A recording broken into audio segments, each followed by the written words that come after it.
Well, welcome everybody to the second workshop of the Buddhist Study Center 50th anniversary presentations. And this presentation is Encountering the Words of Shinran, presented by Professor Dennis Hirota. Professor Hirota is Professor Emeritus and Research Fellow at Ryukoku University and most well known as the head translator of the collected works of Shin.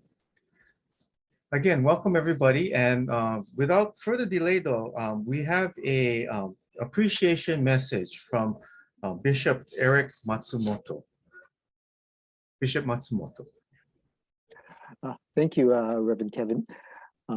As we begin today for part two, let me take this time to express my gratitude to the organizers, of course, Professor Hirota and the participant attendees to this workshop by, again, Professor Emeritus Dennis Hirota of Ryukoku University as part of the Buddhist Study Center's 50th anniversary. Today and also on August 6th, thanks to Professor Hirota, we had the opportunity to delve more deeply into Shinran Shonin's thoughts, including how he viewed himself through his writings, and hopefully we're all coming to appreciate all the more the great compassion of Amida Buddha, which promises that even the most distant from enlightenment, myself, will attain enlightenment with birth in the Pure Land through the Buddha's vow. And may we respond in gratitude to the Buddha's virtue by embracing the aspiration for world peace and harmony. Thank you, Professor Hirota, for your dedication and time and effort today and throughout the years. Also, once again, let me express my appreciation to our former immediate past director, Reverend Kuniyuki, who with the assistance of Kerry Wong, planned, organized, and facilitated these presentations. Further, once again, let me invite everyone to view the BSC's 50th anniversary service and slideshow by going to BSC Hawaii YouTube channel and look for the 50th anniversary. I'm sure you'll enjoy the pictures, especially. Also, please look forward to BSC and Meta-related articles and acknowledgements in the new Honpa Hongwanji Mission of Hawaii statewide newsletter, Kaleo Kahea. If you'd like to be added to the subscription mailing list of Kaleo Kahea, please contact the BSC. Finally, I conclude by, again, expressing my gratitude to one and all Kako, and by reciting Namo Amida Butsu, the Buddha's name, which I call in gratitude in response to Namo Amida Butsu, the Buddha's name that calls me to entrust. Namo Amida Butsu, Namo Amida Butsu, Namo Amida Butsu. Entrusting in all-inclusive wisdom and all-embracing compassion. Namo Amida Butsu. Namo. Namo. Thank you. I'll turn it back over to you, Reverend Kevin. Thank you, Bishop Matsumoto. Let's see. Okay, just before we begin, this is abbreviated startup because I think most of you are familiar with the workshops themselves. But I just want to remind everybody to please mute your microphones, and that will help our audio a whole lot. And if there are any questions, please post it in the chat, in the Zoom chat, and we'll be addressing them. First one at the break. Right now it's scheduled for at 3 p.m. And then at the conclusion of this session. So questions are welcome, but please type them in the chat and we'll address them during the break and then the conclusion of the session. So I will now turn over the microphone to Professor Hirota. Thank you. All right. Well, thank you very much, Kevin and Bishop Matsumoto. I'm very happy to be able to give these workshops, these two workshops. It's a bit of an experiment for me to try out materials that I've been preparing, some grammatical notes for some important passages from Shinran. And also to see how it can be used with recently published materials on Japanese classical grammar. Hopefully this will be useful, especially to people who are not familiar with the Japanese language. Hopefully that will not be necessary at all in the beginning. But the purpose of the workshop is to enable people who may not be familiar with Japanese to come as close as possible to Shinran's own words.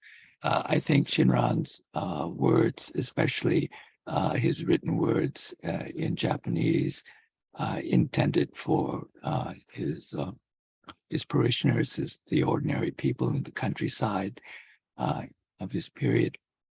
I think these words hold a kind of directness and power that is often lost in English translation, especially given the amount of interpretation, the translations of certain terms and so on.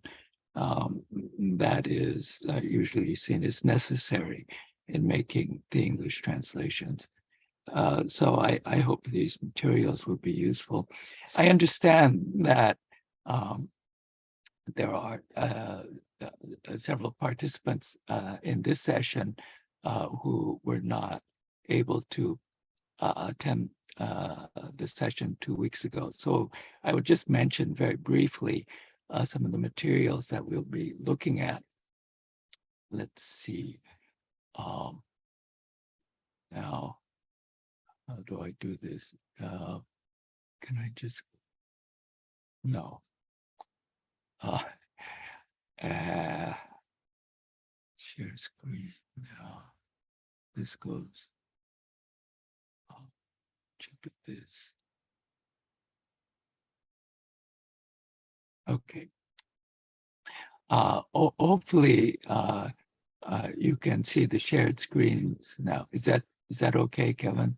At this time, I see only your Vasa. Is that the one, the screen that you wanted?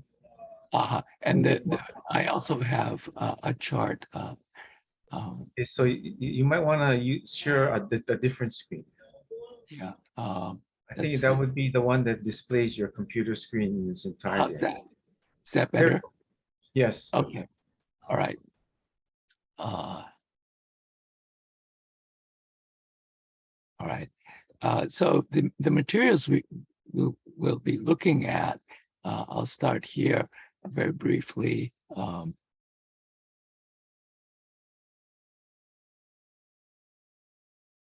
This is a grammar textbook by Professor Shirane, which was published some years ago. Classical Japanese grammar. And I think it has basically all the grammatical information that is necessary. In order to use it economically without dealing with a lot of different grammatical forms that aren't necessarily relevant. In the case of Shinran's writings, I've prepared some notes that hopefully will make it possible to go from the Shinran's Japanese in a Romanized form and to look at the grammar in the Japanese through the Romanization and the notes, which give the references to Shirane's textbook, page numbers and section numbers and so on, so that the kinds of limited forms that Shinran uses can be checked fairly easily using these references. So we'll look at this. And also Shirane, in a second volume, a reader provides his essential dictionary, a kind of glossary. These are basically words that occur in the passages from classical Japanese that Shirane has in his reader. But he treats, very importantly, works from Shinran's period that are very close in character to Shinran's own writings. And so his glossary is actually quite useful in looking at Shinran's language. So I have included also references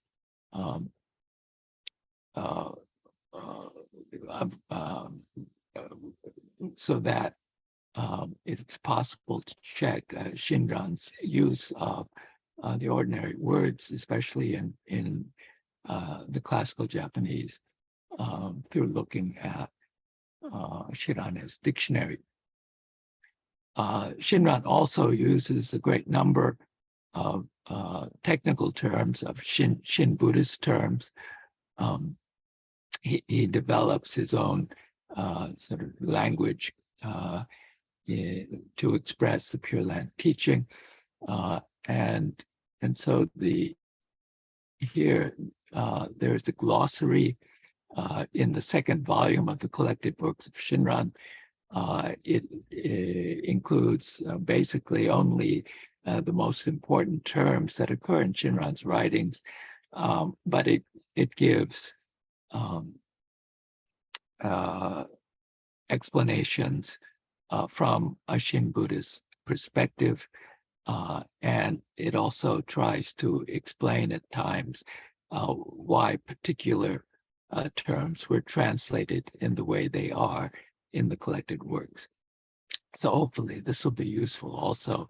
On occasion, I've also made reference to this glossary. So those are the basic texts.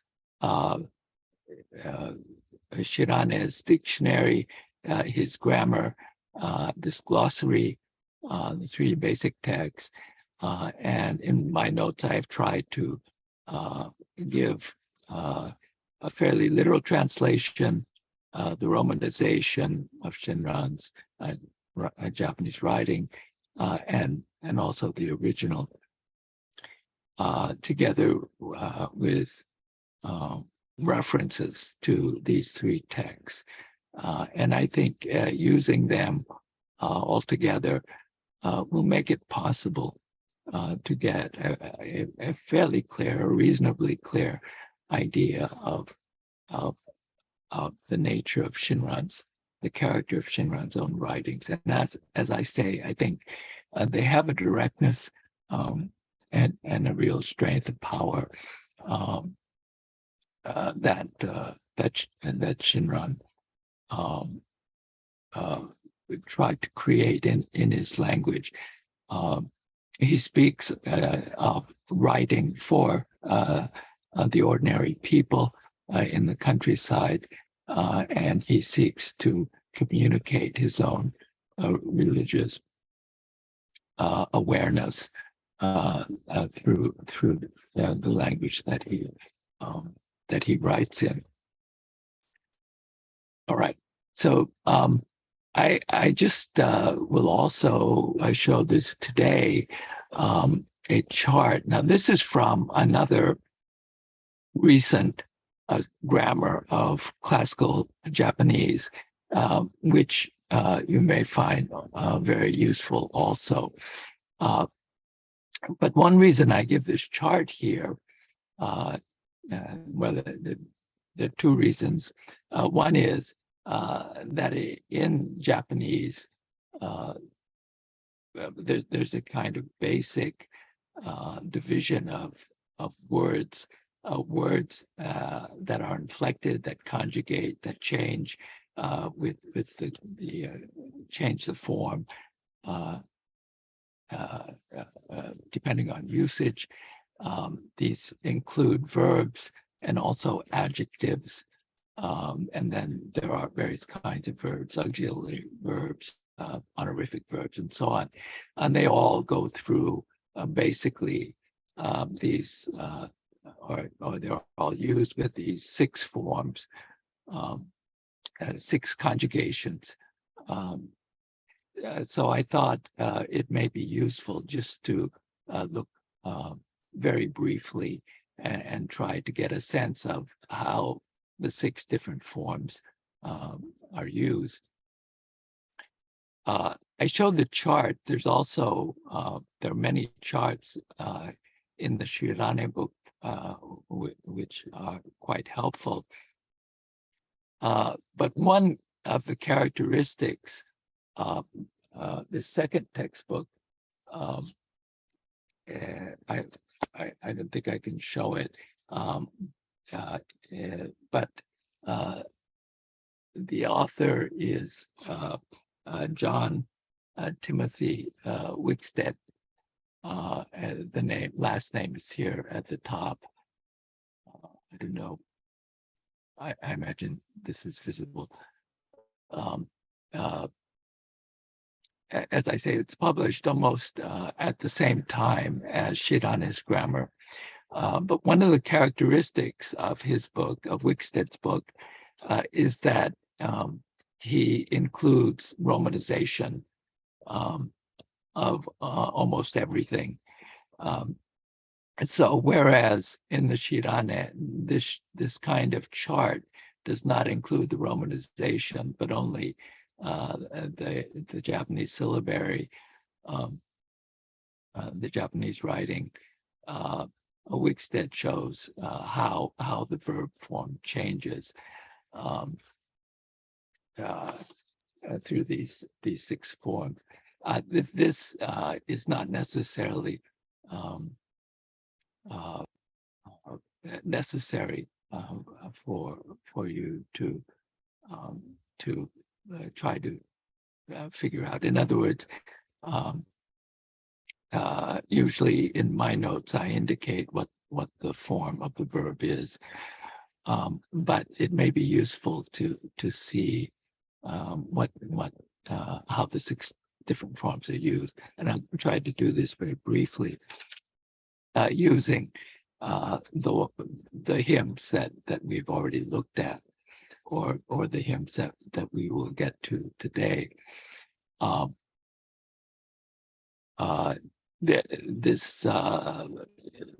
forms are given here horizontally. Unfortunately, there's only the abbreviations at the top, but probably if you look at the notes that I've written, you can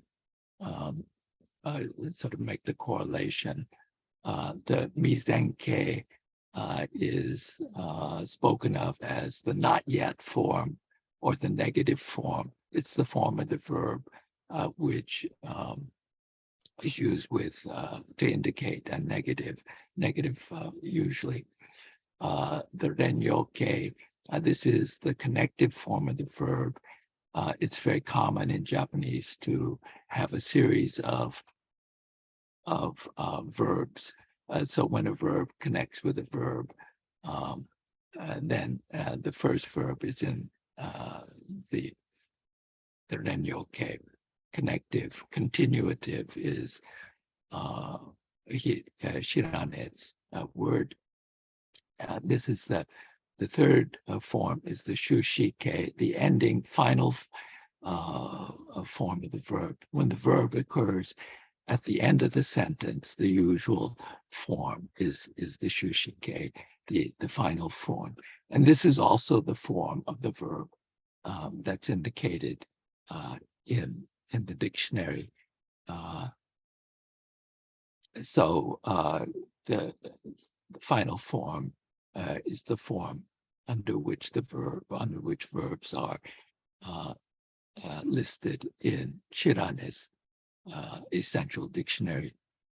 Then the rentaike, this is the attributive form or the modifying form when the verb modifies a noun that comes after some sort of nominal that comes after. And we'll try to look at this. Then the izenke, this is what Wickstead calls the already form. Shirane calls it the perfective form. Something has occurred, and then there's some sort of particle. There's some sort of other word, and an auxiliary verb or something that attaches with this kind of meaning that something has already occurred, and then the connection might be already occurred so that, or occurred but, and so on, even though, something like that. And the sixth form is the command form, Mayday K. This is very rare in Shinran. It does occur, for example, in Watsan, in his hymns that are often chanted. For those of you familiar with Shin services, when Shinran's hymns are chanted, often they end in the hymns in the hymns of the Pure Land, and with Kimyo Seyo. Seyo is the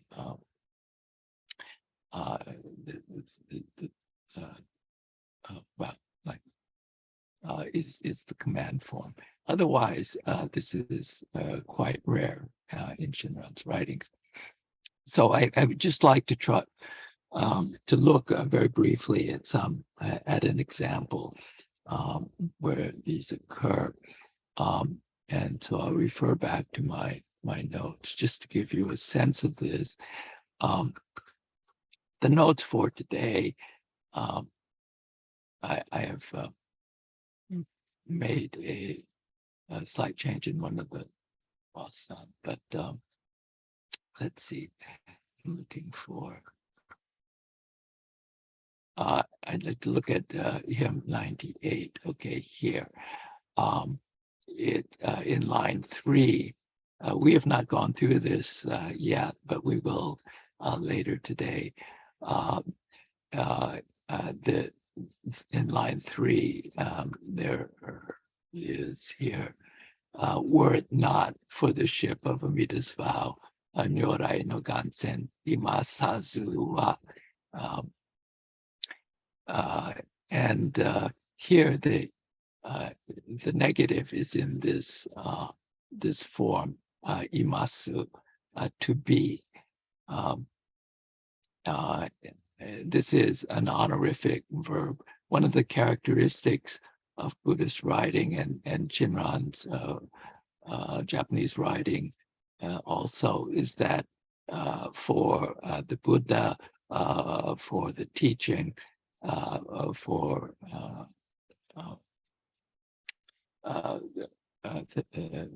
people and things, beings and things associated with the Pure Land, honorifics are used. And so this is a kind of honorific form of the verb to be. And it is in Yodan. It has this first verb form of conjugation. So the mizenke form, the negative form of the Yodan verb, is the A here. And so you have imasa.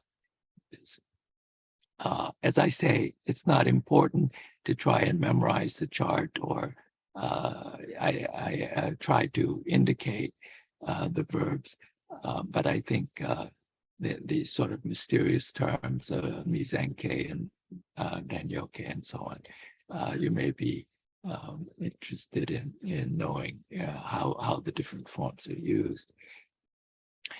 For the renyoke, we can look at the first verb, the first verse. the first hymn that we looked at. This is not a really good example, but in line 2, we have arigatashi. And as I pointed out last time, this probably originally is this form, ari, the verb to be, and it connects with this adjective gatashi, that is sort of hard, difficult. In general, in Japanese, ordinary Japanese language,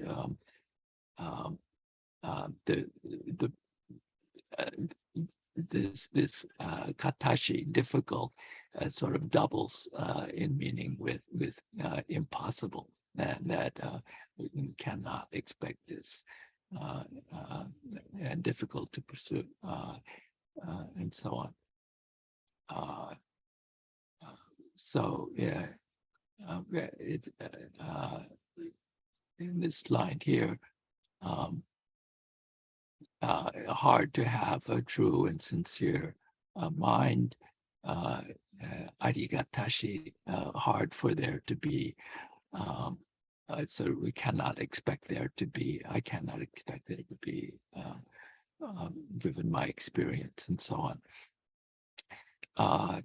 So here, the adi, to be, has its own special, it's given here, to exist. This is the conjugation for it, and you can see that renyoke, which connects, which allows it to connect with gatashi, is in this, the renyoke form, this verb form. The shushike, the final form, also can be seen in this first verse that we looked at last time. The nashi is the ending form, and this is basically an adjective, but it's in the final form. Wickstead, in his chart, includes it includes the conjugation for adjectives. So you can see here that it ends in the she form here, the ending form, the final form. This would also be the dictionary form. So adjectives also go through this kind of conjugation. And in this case, coming at the end of the sentence, it takes the final form. And then I think we should go back here. The dentaike, this is the attributive, the modifying form when the verb modifies a noun that comes next. We can see an example. Again, we will look at it later today from hymn 98, from the first line, lacking even small love and small compassion, shohi mo naki mi. We saw this last time. The mi is for the self, for oneself, and naki again here means it doesn't exist. It's this adjectival form, and so you can see it here. The final form is this ki, and so when the adjective or possibly a verb modifies the following noun, then it takes this rentaike form. Naki me, not in myself, it doesn't exist. And then there is the again, we have to go back to the verbs, I think. Again, in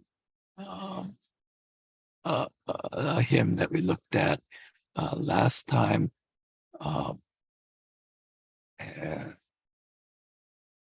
in the first line, although I take refuge in the true Pure Land way, Jodo Shinshu ni ki sure domo. The verb here is su, and this has a kind of, oh, here, yeah, it's this su, to do, and the already form, the izenke form here is sude, and it is this sude here. So I do take refuge in Jodo Shinshu, and it's followed by this domo. We saw this last time, although a sort of conjunctive particle. So this conjunctive particle comes after the izenke, often giving it the meaning of although, even though. Although I do take refuge in Jodo Shinshu. So this is probably a bit tedious, but hopefully you can see what these forms of the conjugation of verbs and adjectives sort of signify in terms of meaning.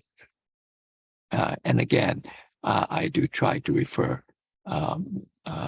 in my notes to exactly which form it is, and also to try and explain why it is that form. Usually, it's required by some other word in the hymn.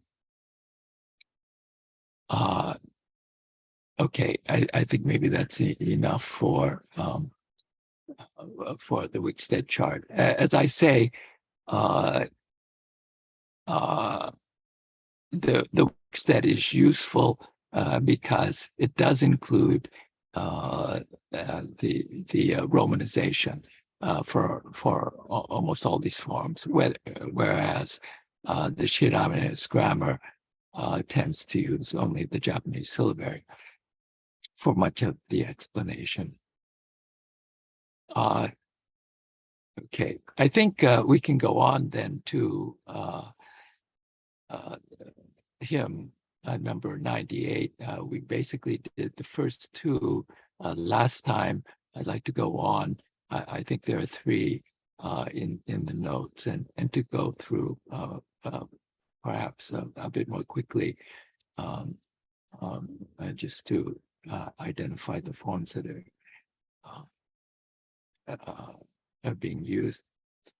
For hymn 98, lacking even small love and small compassion, I cannot hope to benefit sentient beings.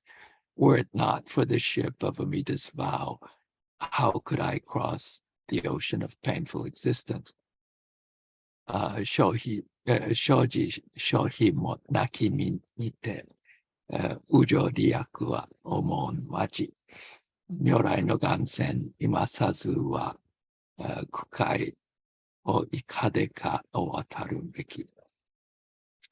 I made a correction from the first set of notes, which I'll go into a bit later. So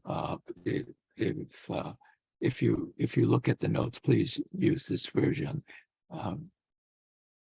it's more up to date in terms of Japanese grammar. For the first line, the small love and small compassion, shoji, shohi, the sho is for small, and then the ji and he, this is often a compound, jihi for compassion, and I give the usual translations for these two terms here. Shinran's reference is probably to the commentary in Tanluan. Tanluan's commentary from a broad Mahayana Buddhist perspective distinguishes three kinds of compassion. There's small compassion, sort of middling and medium compassion, and great compassion, the Buddha's compassion. A small compassion is for other sentient beings, other people, basically. Medium compassion, Tanluan says, is for all things, inclusive, everything, all objects. So medium compassion takes all things as its object. Small compassion takes the category of sentient beings. And then great compassion takes no object. This is Tanluan's commentary. Great compassion, the Buddha's compassion, the enlightened wisdom, compassion. I think the meaning here is makes no discrimination between self and other, overcomes that distinction in some sense. So Shinran's sort of overall meaning, I think, his use of shoji, shohi probably comes from this commentary. But to look more closely at the grammar here, more, I think we've seen this before. It's what Shirane calls a bound particle. We can look at it again, I think.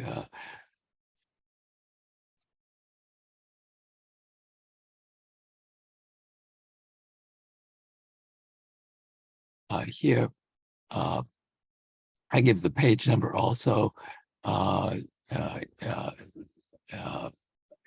This word bound particles is a bit difficult. I don't think you have to pay too much attention to the terminology, but here I think the sense is this sort of outer limit. So even you can see it's used with this the sense of at least and so on. This is kind of what Shirane calls the outer limit. So here, this even small love and small compassion. The naki we looked at a bit earlier. It's this adjective nashi, non-existent. So this shohi, shoji, shohi, the small love, small compassion, non-existent. And this is the attributive form referring to me. Me is quite broad in meaning in the dictionary. I think it says something like oneself, first person. I think it includes what one's existence, basically, and I think we've seen it in the last hymn also, in the first line of the last hymn. So oneself eh,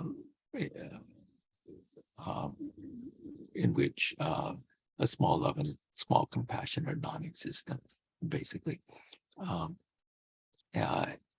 Nite is the auxiliary verb, and nari, it's is. Basically, here, am, I guess, I am one, for whom a small love and small compassion do not exist. And it connects with the te, which is a conjunctive particle, which just connects with the next clause, the next part of the sentence. Ujo, literally have and feeling. That is, it's a translation, expression for sentient beings, basically.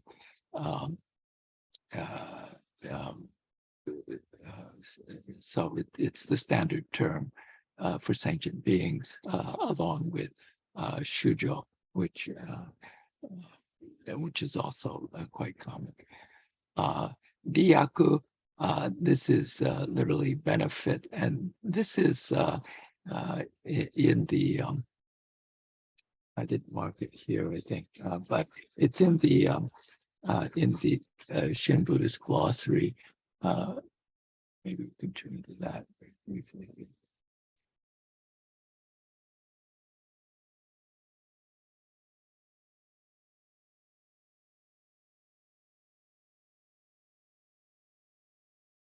Here, you could see benefit gives the characters, and then didyaku, the same word used here.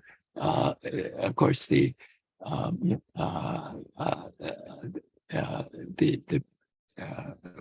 benefiting of beings through practice, and for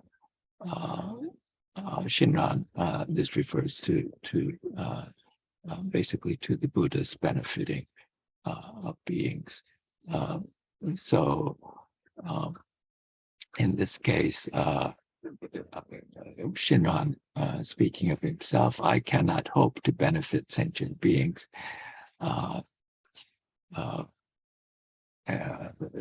Or usually in Buddhist tradition generally,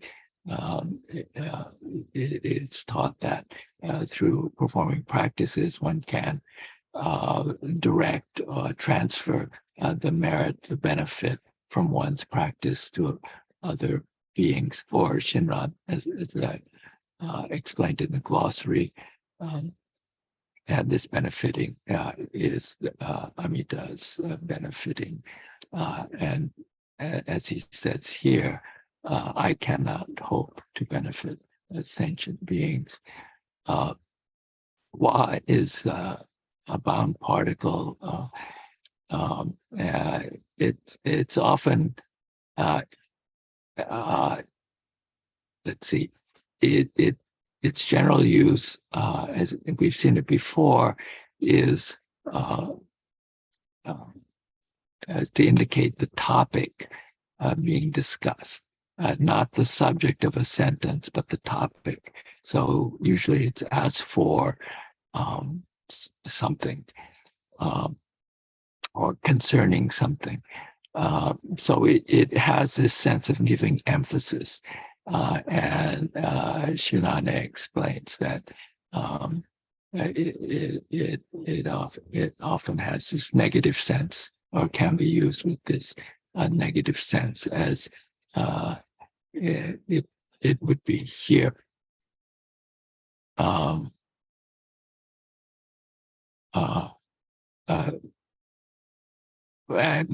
as for benefiting beings, a kind of emphatic omo has a very broad meaning. It's in the dictionary. and you can see the range of meanings there. Sort of, it includes various kinds of sort of subjective thinking, wishing, and so on, feeling. So here, to think, to wish, and this also is in the final form. But in this case, yeah, it's because it connects with this auxiliary verb, and this may be useful to look at in the grammar. Let's see.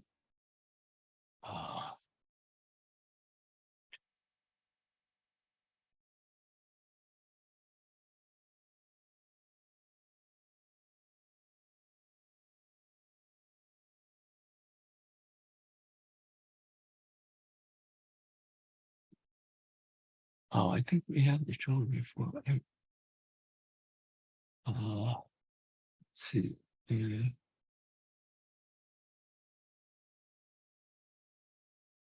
Oh, I know. Sometimes it doesn't use. Okay, I guess we have to do this by permission. Sorry, I thought I had this.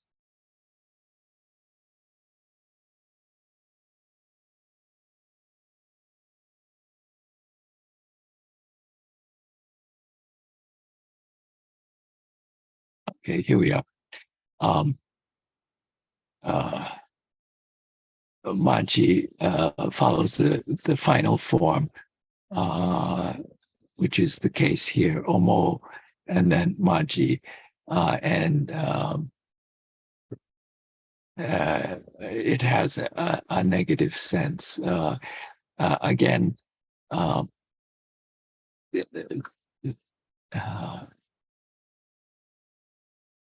I cannot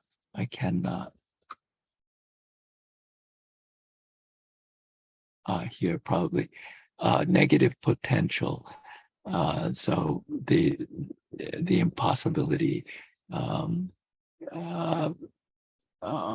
Although again, in the Japanese, in ordinary Japanese, there's a kind of ambiguity, but basically here it is impossible concerning the benefiting of sentient beings. It is impossible for me to hope to do that, to accomplish that. So I cannot hope to benefit sentient beings.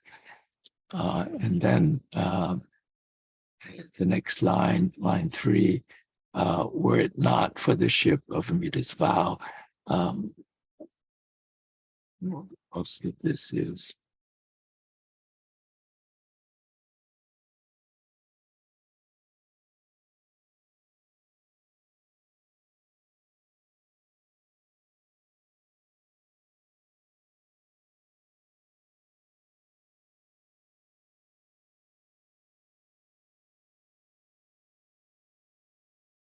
okay. Nyorai Tathagata, Shinran often uses this term for Amida Buddha. There's a reference to the glossary here. The no, we've often seen. Shannon calls it a case particle. It's attributive. So the Nyorai modifies the next word, the next nominative, and gansen. This is literally vow ship.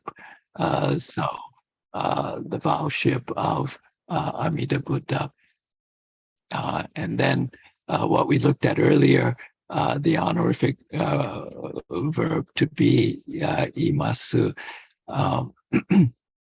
There are many many honorific verbs, that are used in the classical Japanese, imasu is not necessarily a very common. Probably Shinran uses it here because of the limitations of this verse form. So it's a rather compact expression to be also expressing the honorific. As we've seen earlier, this is in the negative, the not yet form imasa, and this connects with the zu, which is a simple negative. Perhaps I can look at this.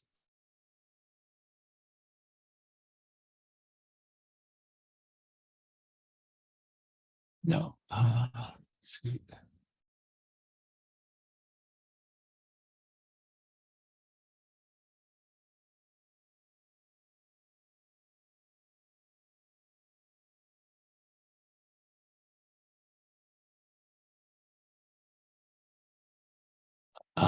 Okay, this is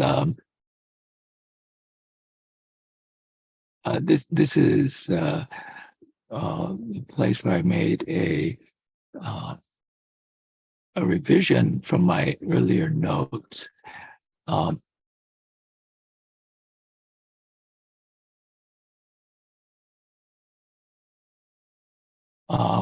So this is this form here. The zu is the simple negative, so not be, and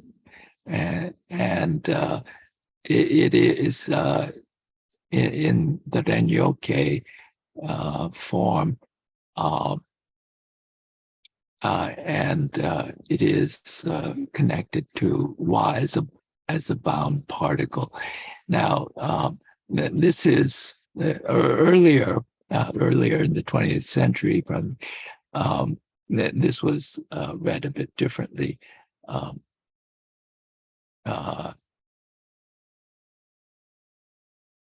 But I think the explanation here is quite clear. The negative hypothetical, if it were not for, if the vowship did not exist, were it not, and so on.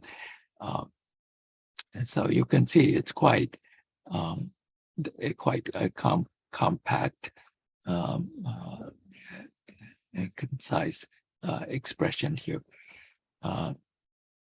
So Myorai no Gansen, Amida's vowship, imasazu, it does not exist, and then wa, if it were that Amida's vowship did not exist, was not. Then kukai o ikade ka wataru beki. Kukai, again, quite literal, a pain or affliction, for kukai, for ocean. O is a case particle indicating object of action.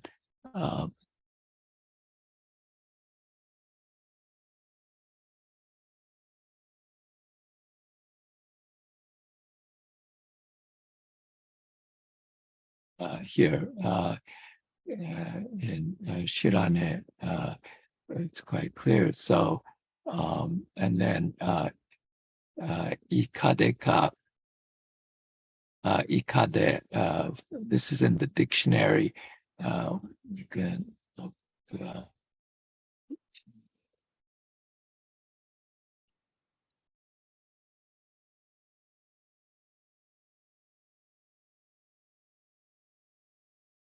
These two explanations here, why, how for ikade or ikadeka,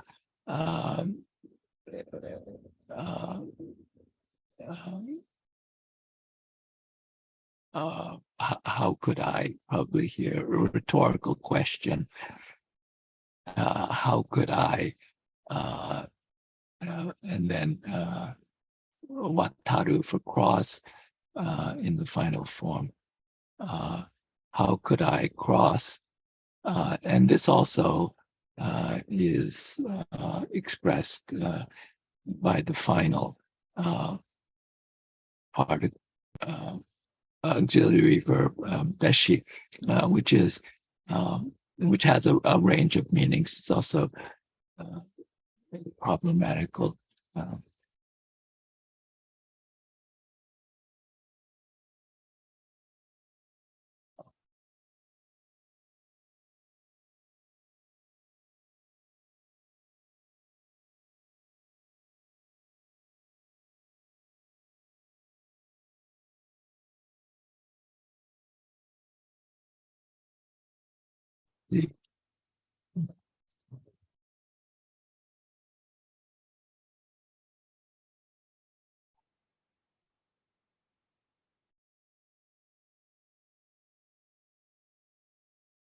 Okay, here, beshi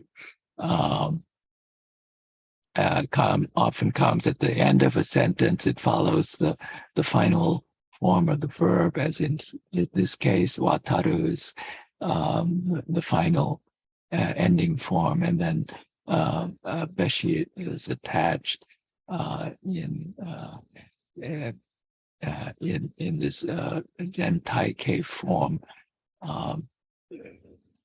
This is what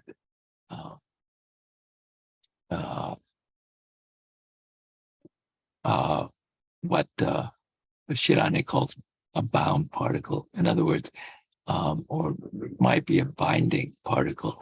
When the particle, the sort of indicates, this ka indicates a question, often it occurs in the middle of a sentence. When it does, then the final form of the verb at the end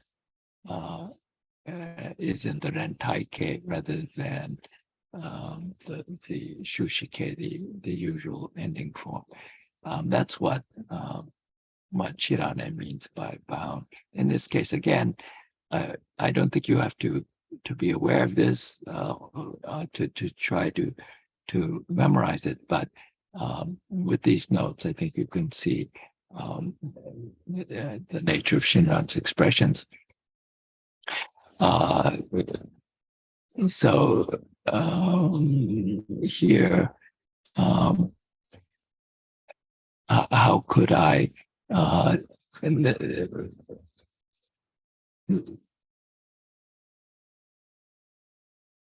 It's this meaning, I think, potential. So it's a rhetorical question, but this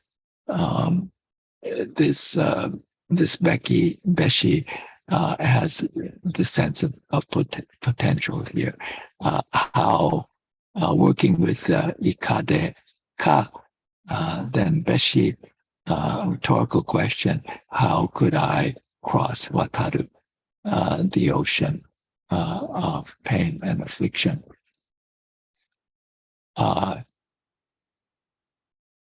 Okay. Did you want to take a break, Kevin? Oh yes, the timing is very good. But I was wondering, there was a question. Yes. Before we go on break, maybe you could, because it refers back to, early in the Wasang. So let me read Yes. it to you, and then maybe you could answer it. Okay. What the question is small and large compassion is clear in meaning, in parentheses, to many people, but could Sensei elaborate on the object of medium compassion? He said all things, but what does that mean, or who or what is it referring to?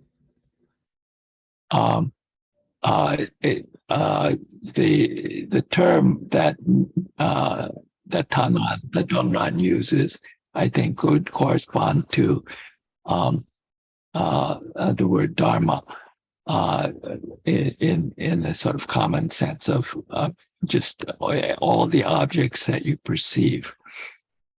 So it's what Tanwan says.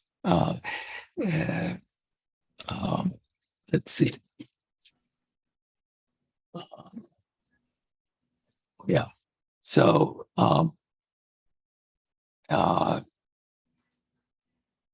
I think what's important probably is just to see the whole scheme that that Tanwan is conveying in these three, his distinction of three forms. I think usually we think of compassion as for other living things have feeling and so on. But for what Tanwan wants to indicate is that this still involves a kind of separation or distinction between yourself and other beings. So that the compassion takes the form maybe of a kind of, could be a kind of pity or kind of empathy or so on. But you sort of stand apart. I think that he is just here trying to indicate that the compassion that he is speaking of, the great compassion, enlightened wisdom compassion, is compassion that transcends that kind of division and arises out of an overcoming of that kind of discrimination of self and other. So medium, I don't know that for example, Donran Tanwan had some sort of practice in mind. But I imagine that could be possible, that you move in sorts of stages in compassionate practice. But I think for Shinran, what is basically important is this underlying distinction that Tanwan is drawing in his scheme of three kinds of compassion. I don't know whether that helps. Okay, yeah, it does help. It was helpful, the comment. Okay, yeah, thank you, Sensei. So why don't we take a 10-minute break? And so, well, approximately 10, a little less than 10 minutes. Why don't we return at 3:15 Hawaii time? So what would that be? I guess that's for 10:15 your time, Japan. Okay, right. Okay. So in any case, during the break though, folks, please feel free to type some other questions that you might have for Sensei. And I'll be sharing that with him when we return to. Okay, so at this time, let's take a break, and we'll see everyone at 3:15. Thank you very much.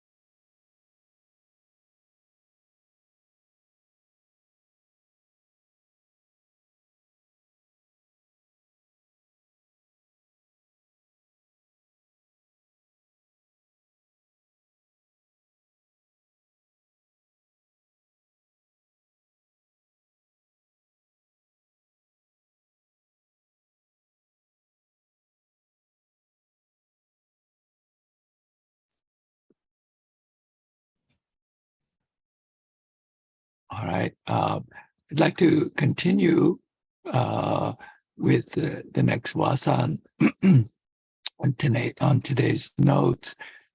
This is from the hymns of the Pure Land Masters, Shinran's Koso Wasan. and it's from the section on Tanwan. So number 35, the directing of virtue for going forth is such that when Amida's active means toward us reaches fulfillment, we realize the Shinjin and practice of the compassionate vow, and then birth and death is itself nirvana.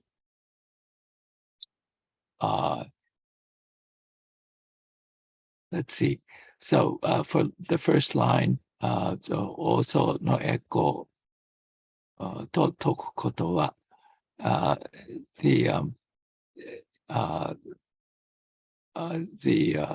there is a fairly detailed glossary entry in volume 2 of the collected works of Shinran on directing of virtue, a kind of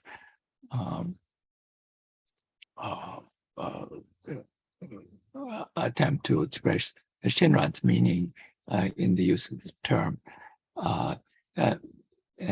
Here there are two kinds of directing of virtue. This is Amida's compassionate work for the liberation of sentient beings. There are two kinds of echo, and what is referred to here also no echo, or the directing of virtue for our going forth, is for going from this world of samsara to birth in the Pure Land. And then the other form of directing virtue is the directing of Amida's virtue that enables us to return from the Pure Land to this world and to participate in compassionate action in this world. So here also no echo. This is kind of a technical term that we have translated, the directing of virtue for our going forth. A kind of cumbersome term, but carrying basically that meaning in Shinran's writings. The to, also no echo to, is a kind of a verbal quotation mark, which is quite common in Japanese. For speech, also for thoughts and so on, they're often indicated what you might have, the content of what you were thinking, and then to, and then some sort of verb coming.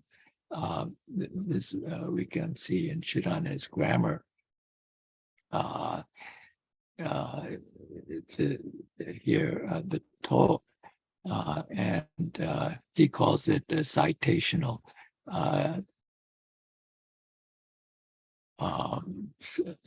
So basically used to indicate the preceding is the content of the action of the verb, following verb. So it could be to think, to say, to hear, and so on. As I mentioned, it's quite broad in usage, just indicating content. And I think that is the case here. So this also no echo, this term directing a virtue for our going forth, and then the to, and then toku. This is not in the dictionary, but basically it means to teach, and it is in the rentai K form, the attributive form,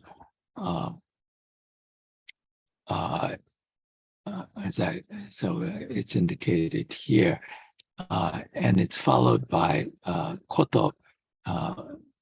Koto is in the dictionary, and you can see it has it just points to a lot of different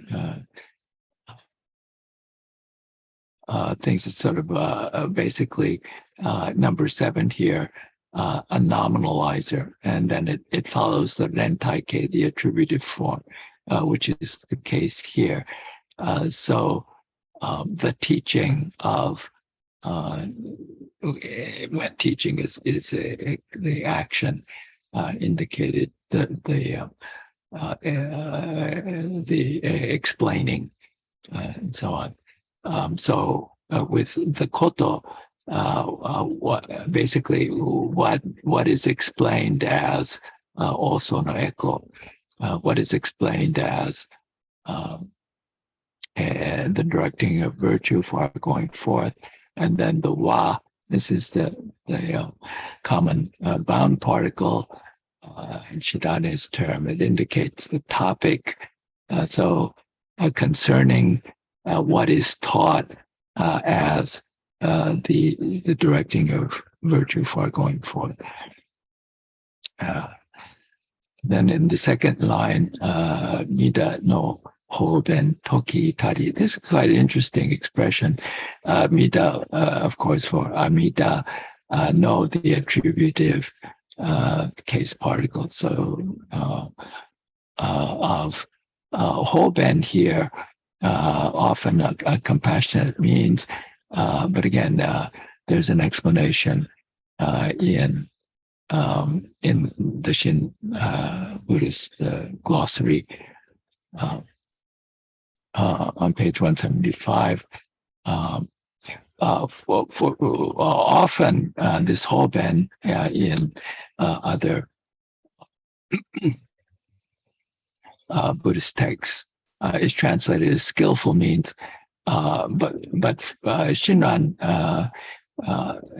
has a distinction between sort of ordinary, sort of accommodative means by which Buddhism, bodhisattvas approach sentient beings, and the working of Amida. So in the case of Amida, or the primal vows working, we generally translated it as compassionate means. So Amida no hoben, Amida's compassionate means. The interesting expression here is toki itari. Toki means time. In itari is the verb itaru, which means to arrive at, to reach. It's in the dictionary on page 215. I don't think we need to look at it right now. But this expression, toki, that I sort of when the time comes for when I think it has that sense when Amida's compassionate means sort of reaches us. When that comes about,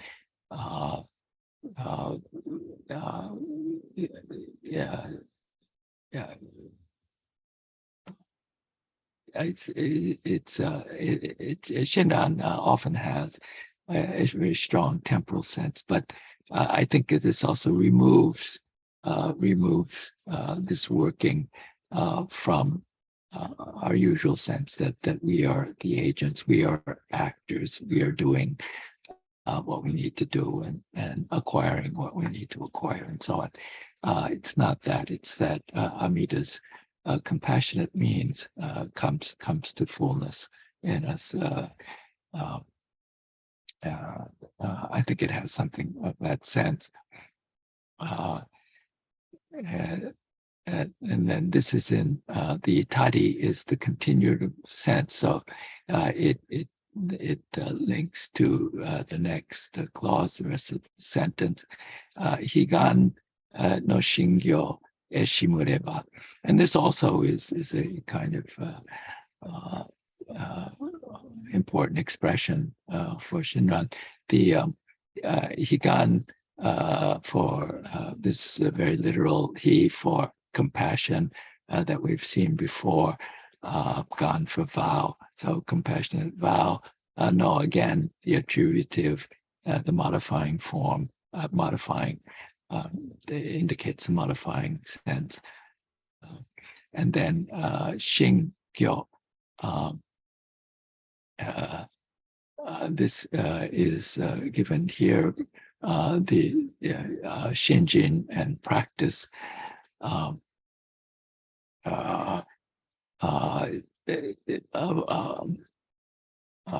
well, we will see Shinran's usage here in the verb. The verb that Shinran often uses, for example, with Shinjin, the final form is u, just the u, u. This is in the dictionary.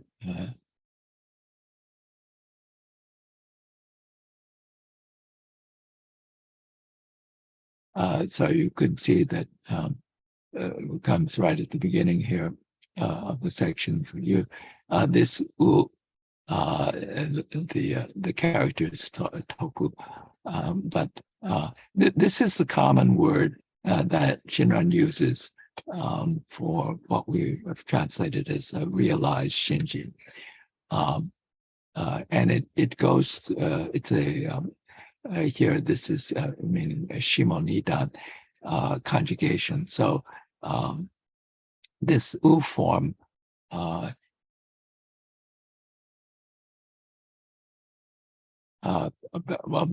only occurs in the Nentaike and the Izenke, and then the Shushike is just this u. So most often it occurs in the Renyoke form, or in this case, this is the Bisenke, the not yet form, which is used here because of the following auxiliary verb, which is one of the interesting possibilities in classical Japanese that is often employed by Shinran. The auxiliary verb is shimu.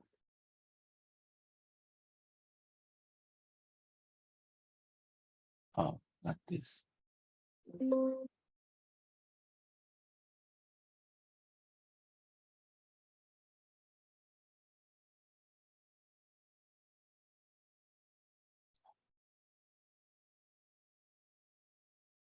Okay, here. There are a number of different sort of forms of different auxiliary verbs with the same kind of meaning, but Shinran here is using shimu, and basically it's causative, something that we don't really have directly in English. This also, this other form, I don't think we will see it, but there's this urudaru auxiliary verb when things come about of themselves. Also something we don't have in English, indirectly expressed in the verb form. The causative to cause, well, this says imposed on someone, but to cause someone to bring someone to do something, to lead someone to do something, or to allow, and so on. So here, of course, the e for u, to realize, to attain, the object here is the shingyo, the shinjin and practice, to realize the shinjin and practice of Amida's compassionate vow, And this is this shimu is to cause, to bring someone to. So we have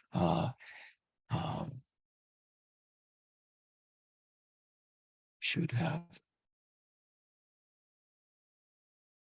this sense of that we are brought to. In fact, yeah, this is probably taken off the internet, but I think in this hymn, the shimu has this sense of the causative. We are brought to realize, and it is in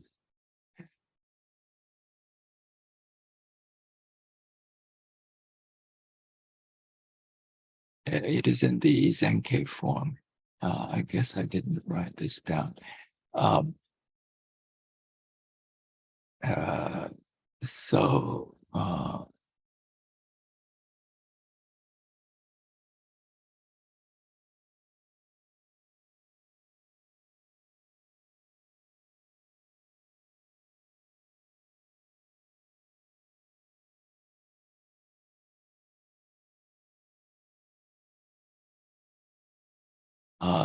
so in this case,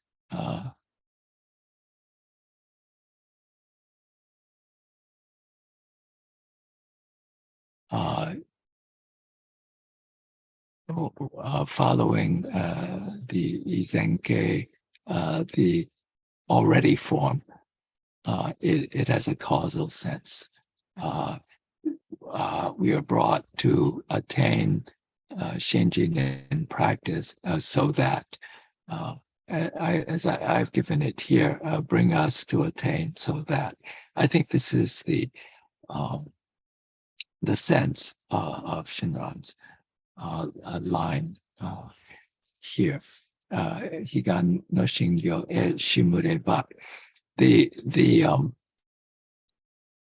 difficulty with shimu, besides the fact that there's no really ready expression in English to translate it, is that the shimu also has a kind of honorific sense.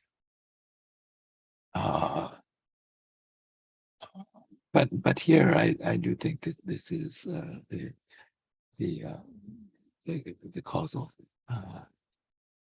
causal meaning. Higan no shin. So we when Amida is compassionate means reaches its fullness in us, we are brought to attain the Shinjin and practice of the compassionate vow, so that, and then in the last line, shoji for birth and death, for samsara. Again, this is in the glossary of Shinbu's terms.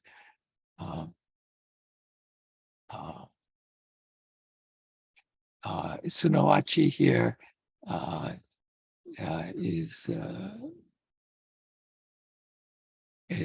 a conjunction. That is, in other words, this is also in the dictionary, Shirane's dictionary.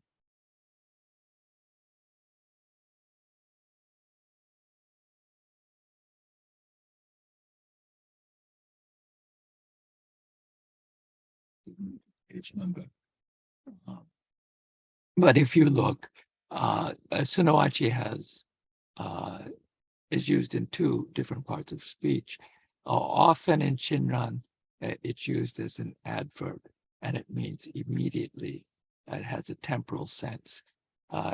In this expression, shoji sunoachi nehan nari, this is a very common expression. in Buddhist texts, and the sunawachi here is conjunctive. That is, in other words, it indicates a equation between shoji and nehan, between samsara and nirvana. So we find, and then at the end, the nadi, as the copula is, samsara is, in other words, or itself, nirvana. I think the sense here is that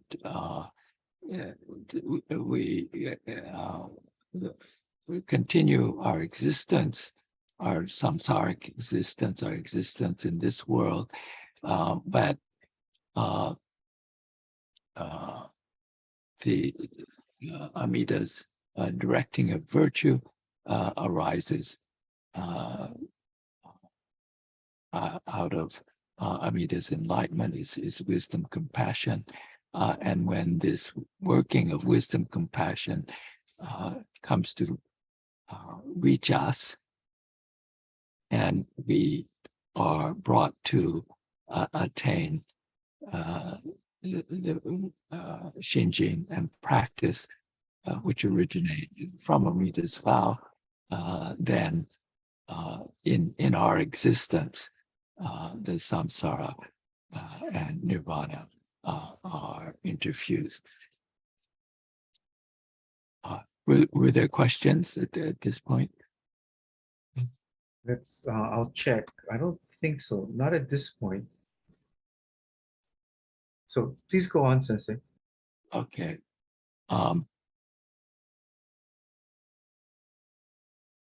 Okay, then there's one other wasan that I've attached at the end.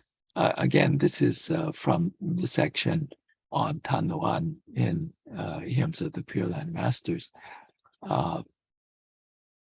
Through the benefit of the unhindered light, we realize Shinjin of vast majestic virtues, and the ice of our blind passion necessarily melt, immediately becoming water of enlightenment. I think we have here, again, this kind of interfusion of samsara and nirvana, blind passions and enlightenment, that Shinran sees as existing in the person of Shinjin, because Shinjin is the wisdom and compassion of Amida.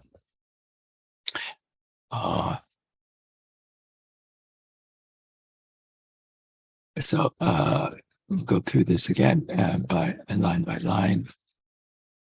For line 1, muge ko no diaku yori. The muge ko, this is literally no hindrance light, a very important expression for Shinran, especially towards the end of his life, the light unhindered. In the case of Amida's light, Shinran emphasizes that the unhindered here means that Amida's light of wisdom, compassion is not hindered by our karmic evil. The no is again attributed, the case particle. And then diaku is again for benefit. I pointed out at the glossary entry. This is basically Amida Buddha's benefiting sentient beings. So the benefit of unhindered light. Yori here, I think this is perhaps the first time we see this. Let's see.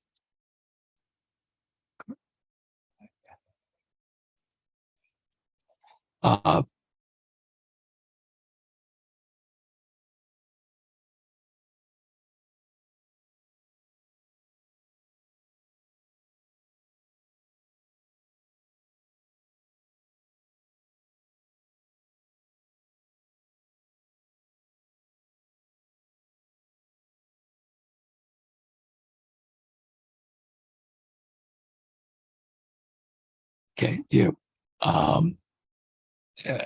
basically, again, a case particle, case particles sort of indicating the relationship between words here, and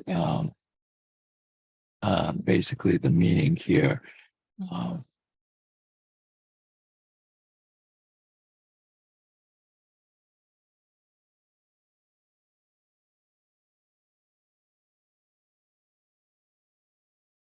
Probably means method, that it has a broad usage, but in this case, through the benefit, by the benefit, benefiting of unhindered light and so on.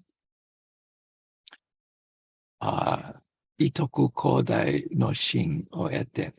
Itoku kodai,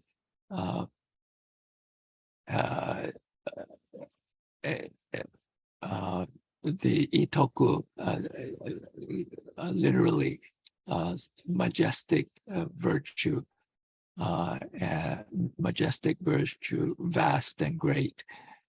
So as I indicated here in my notes, and this often describes aspects of Buddha land, and so on, aspects of wisdom. So this clearly is indicating the qualities of Amida Buddha, the Buddha wisdom, and so on. So vast, majestic virtues. The no is again the case particle, the attributive, and then it modifies the shin, and shin here for shinjin. So it's clear here again, Shinran identifies shinjin with the qualities of Amida Buddha. And this is at the heart of his hymns here. The all is case particle indicates the object of action. I think we have seen this before, but I give the references in Shirani's grammar. Again, we have the verb u, to attain, to realize, basically to obtain, to get, in the Renyoke form. So attaining shinjin, of vast majestic virtues. So by the benefiting of Amida's unhindered light,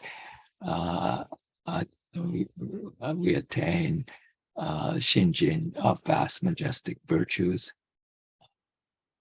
This being Amida's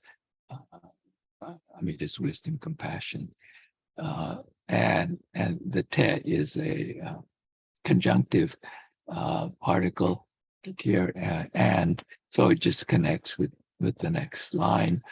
Kanarazu bonno no kori toke. Kanarazu, let's see, is necessarily here. Kanarazu, unfailingly, without fail, if you look at it in the dictionary. For Shinran, this word, when it's when in his usage,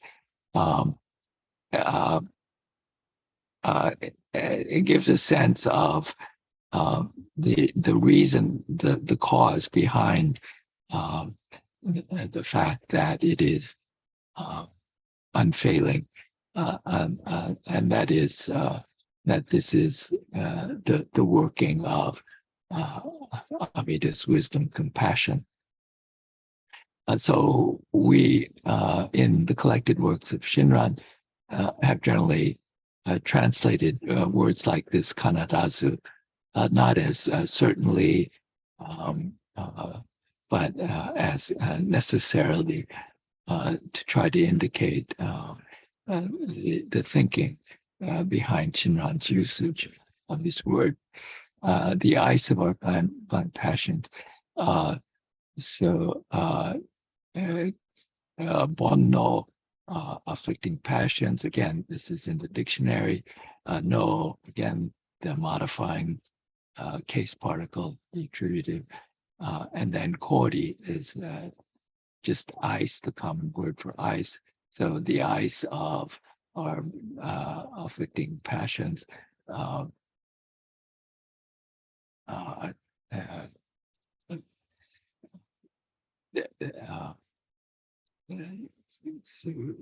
This is Shinran's metaphor. And then toku here. Toku is not the toku that we saw earlier. It's used, represented by a different character. Here it means to melt. And it's in the form of toke, which is the connective form, the renyoke. So it also connects with the following line. And here we have another example of the sunoachi. Okay, here I give the page number. And this is the sunoachi is quite an important word for Shinran. And it's often not clearly understood. You can see here that sunoachi is used as an adverb, and it means right away, immediately, at that time. And then it's also used as a conjunction, and that is, in other words, therefore. We saw this in the last hymn, Shoji Sunoachi Nehan Nari. Should look at it. Right.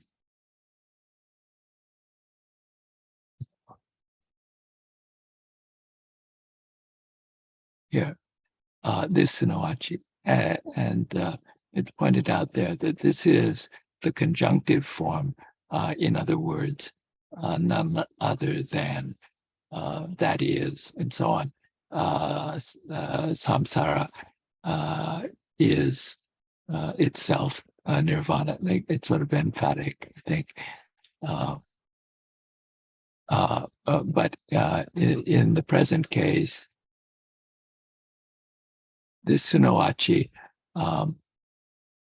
should be taken as an adverb, the adverb form, right away, immediately. So immediately, so bodai no mizu, this include the water of enlightenment. Sunoachi bodai no mizu. This is again the case particle.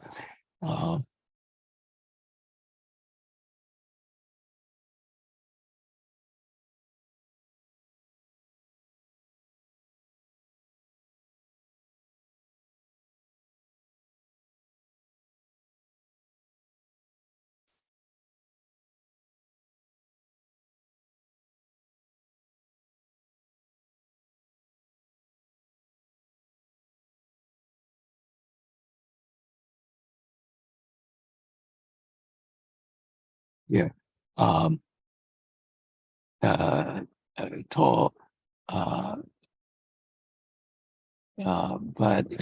not citational here, but here, result of change.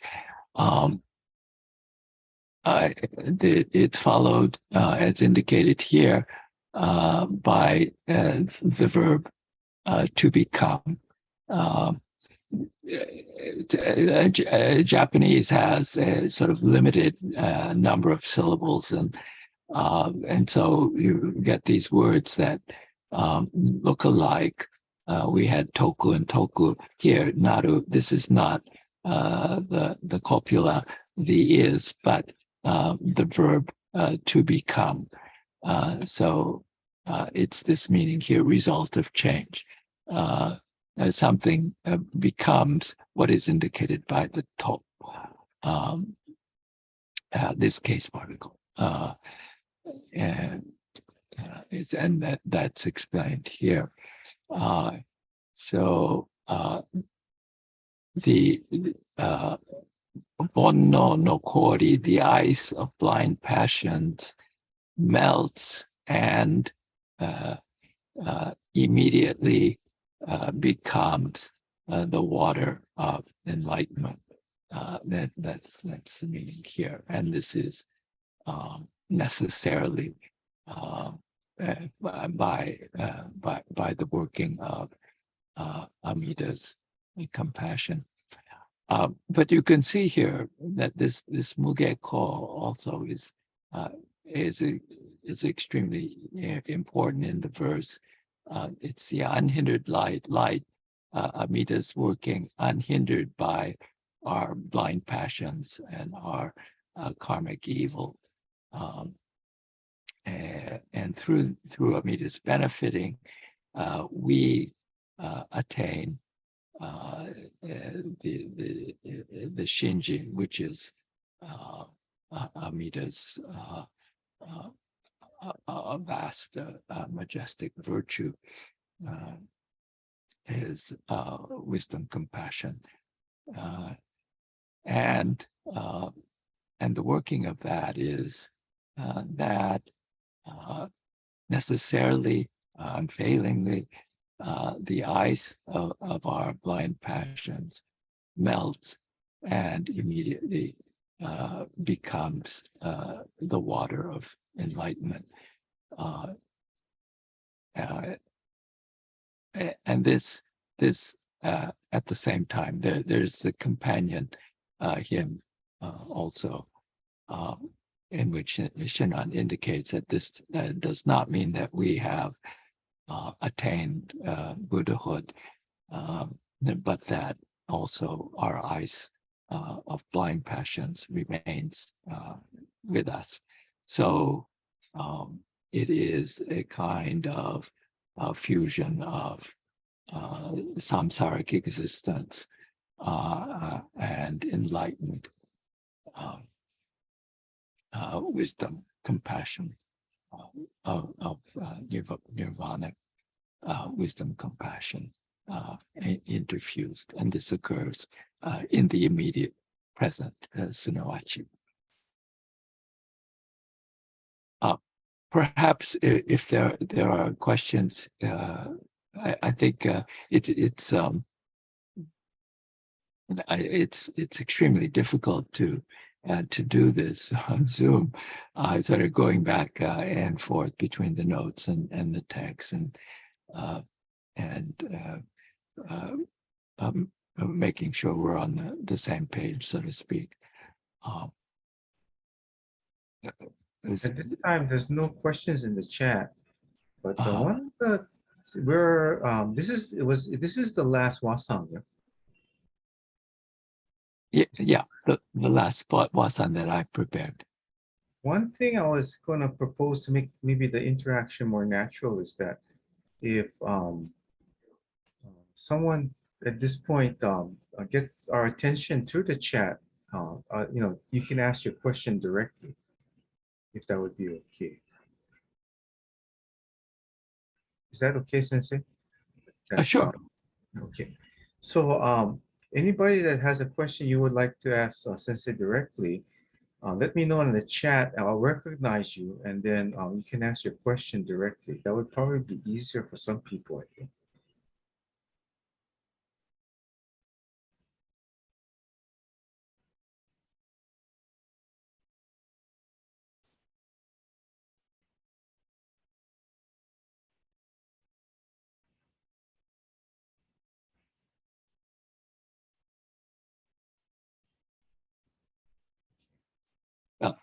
Perhaps if there are no questions, I could just make a comment here. Okay, sure. the reason that I have asked to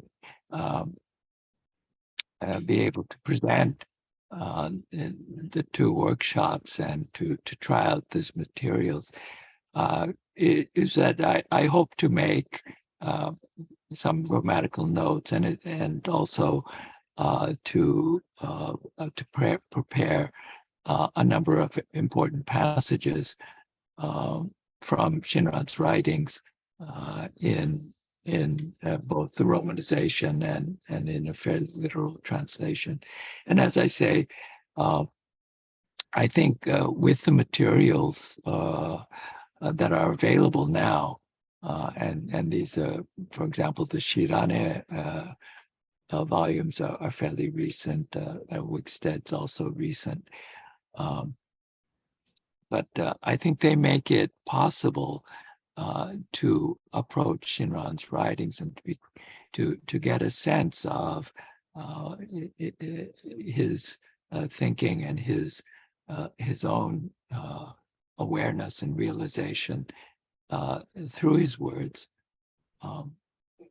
And I think there is something there that is perhaps harder to perceive in just trying to read translation.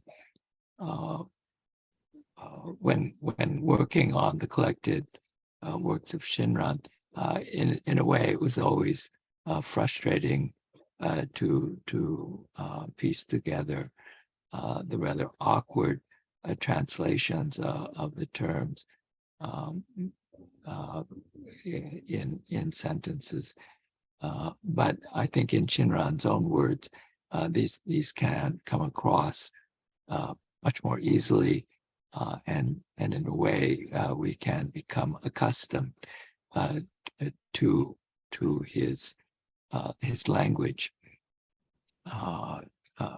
more easily than in trying to deal with the translation. And I think in that way we can come closer to Shinran's own thinking.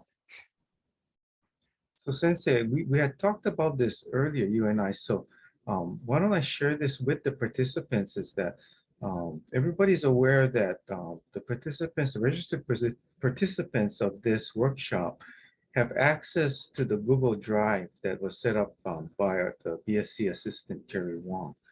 And that will remain open. Okay, and Sensei is working on those passages.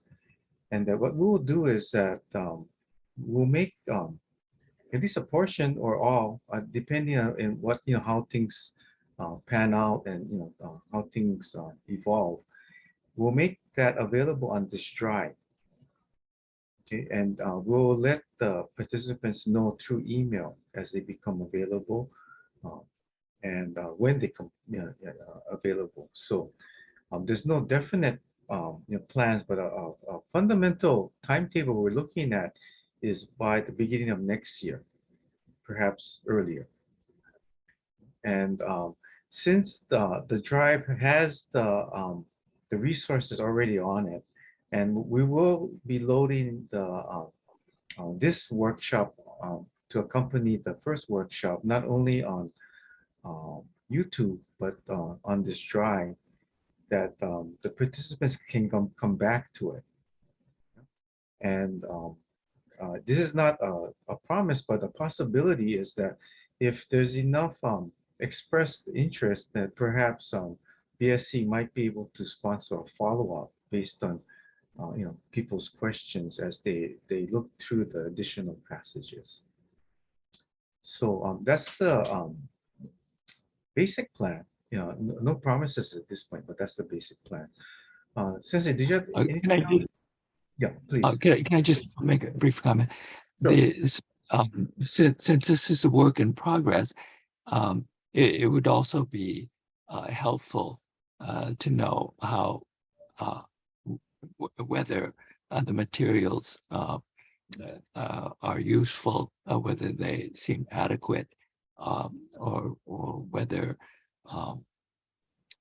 there's unnecessary information or not enough information and so on.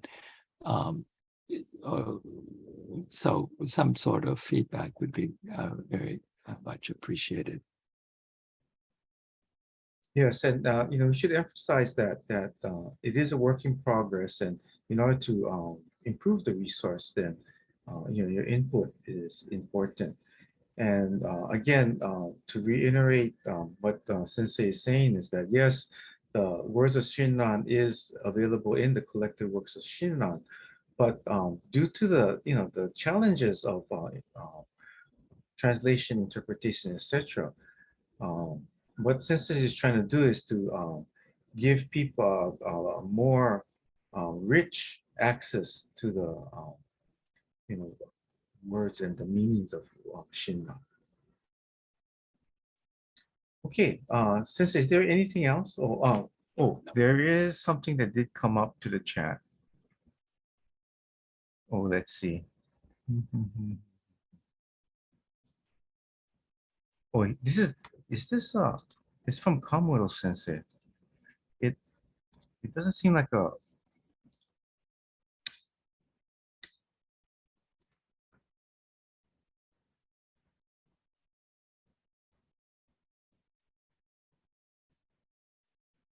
okay.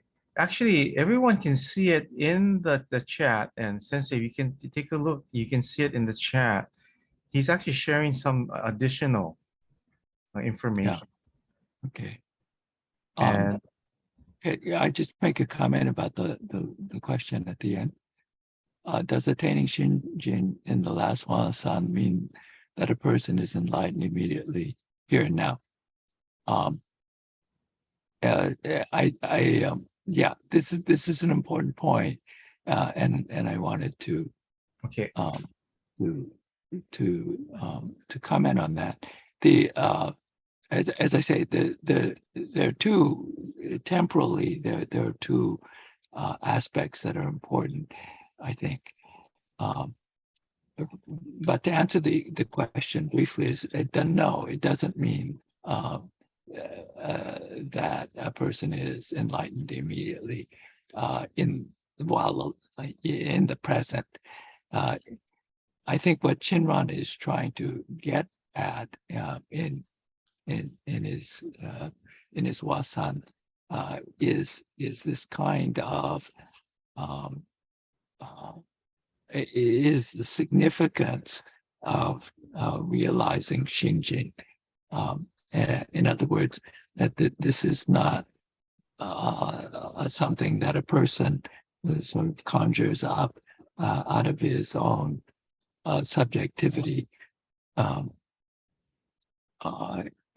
but it is the working of what Shinran speaks of in the hymn is the Mugeko no Ryakuto, the benefiting of unhindered light.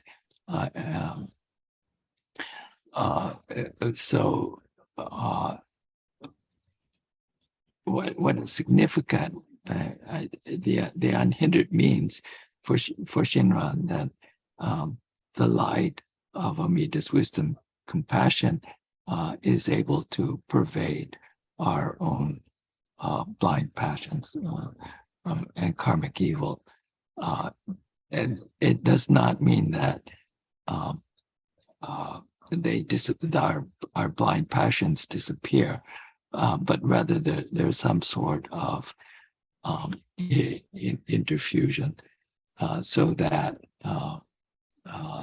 as he says, the cord or the ice of our blind passions melts and becomes the water of enlightenment.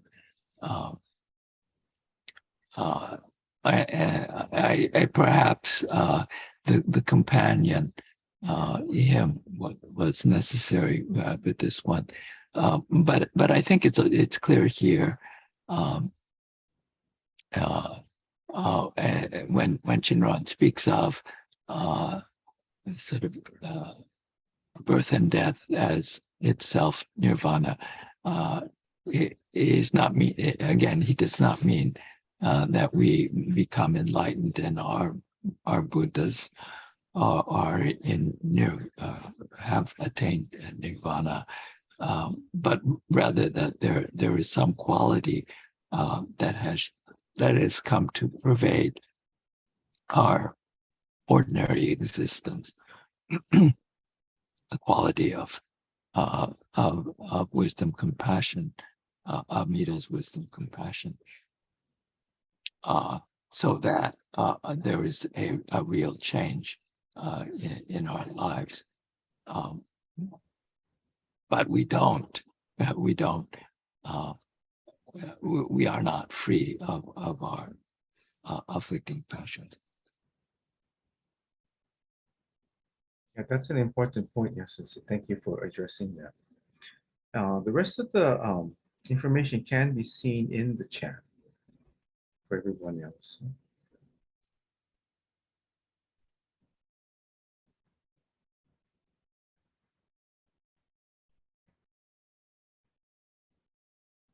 Okay.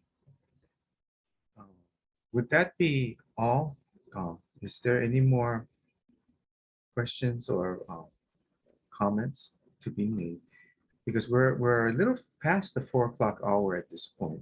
You know, being the last workshop, you know, we don't necessarily have to rush too much, but at the same time, I'd like to respect everyone's time too. So if you have something else to share, please do it at this time.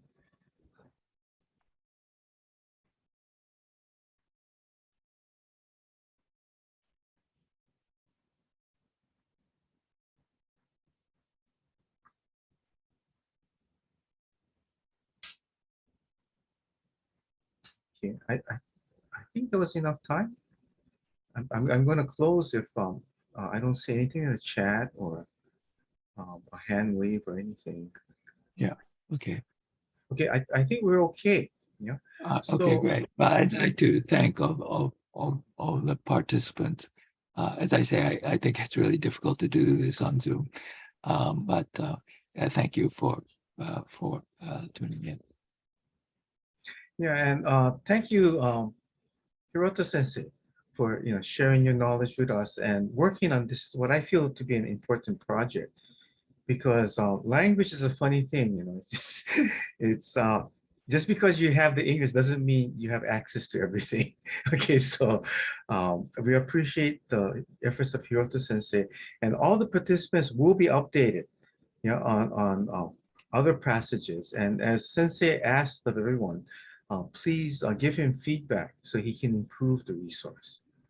Okay, again, thank you all. And at this time, we'll be closing the session. And by the way, just for information here at the Sensei, people have been typing in their chat thanks to, thank yous to you. So they're very appreciative. Yeah. Okay, so let us conclude this session with the recitation of the Nembutsu. So everyone can join me. Namo Amida Butsu, Namo Amida Butsu, Namo Amida Butsu, Namo Andam. Okay, thank you all, and we'll be concluding the session now.